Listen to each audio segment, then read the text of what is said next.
They have always received a bashing when things go wrong as far as security is concerned, but they lament that when their brothers and sisters are killed while serving the nation under difficult circumstances, little sympathy and public outcry comes their way.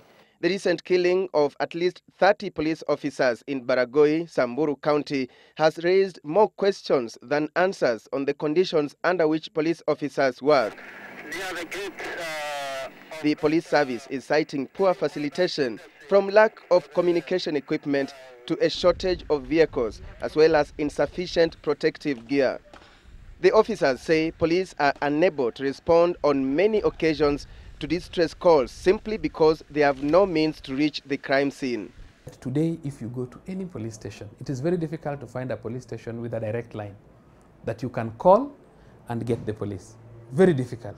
If the member of public who brought him this information, if the commander told him, I do not have the facilities required for the operation, and therefore I'm not going to do anything about your information, what would have happened? Reforms is a huge package. There are about 70,000 regular and administration police officers in Kenya to serve a population of about 40 million. That gives us a ratio of 1 to 580. The United Nations recommended police public ratio is 1 to 400. But police say the ratio is not in itself the answer to what ails the institution. That without proper equipment and facilitation, it will all come to naught, giving the example of Britain, where the level of facilitation is far much higher than Kenya's. And somebody comes in and breaks into your car and steals a laptop. And police come and dust your vehicle. What are the chances of the police identifying this person who has stolen from your car? It's almost nil. Why do I say so? You may find police only has records of previous criminals, but not people who are committing crime for the first time.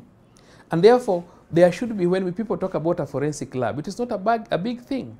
It's about a software that will be able to connect the registrar of persons and police and CID headquarters, the CRO. Owino says there has been lack of goodwill from the executive and the political class. He says historically, the police commissioner has lacked independence, with officers forced to serve the interests of the executive. In that they do not have security of tenure. This means that if you work against political class, then your job is not assured. You may leave it tomorrow. And these officers are also human. They have children. They need to take their children to school. They have families. How are you going to leave a noble job just because you have disagreed with the executive? And yet, you also want your children to go to school. Your family will blame you. This coupled with poor pay and poor training.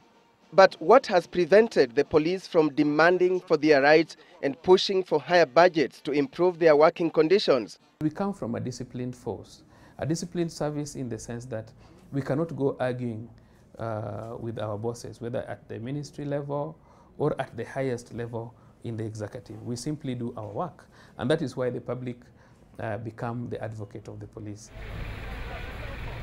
The police want members of the public to also play a role in raising the dignity of police and observing laws in order to make the work of the police officer easier, as enforcement of the law, public order and protection of life and property cannot be left to police alone. Despite the challenges, police say they believe things will improve when the police service attains full independence from the executive. They believe with the presence of the Police Service Commission, issues of training, equipment, and their welfare will be looked into once and for all. Alex Chamwada for Citizen Live at 9, Nairobi.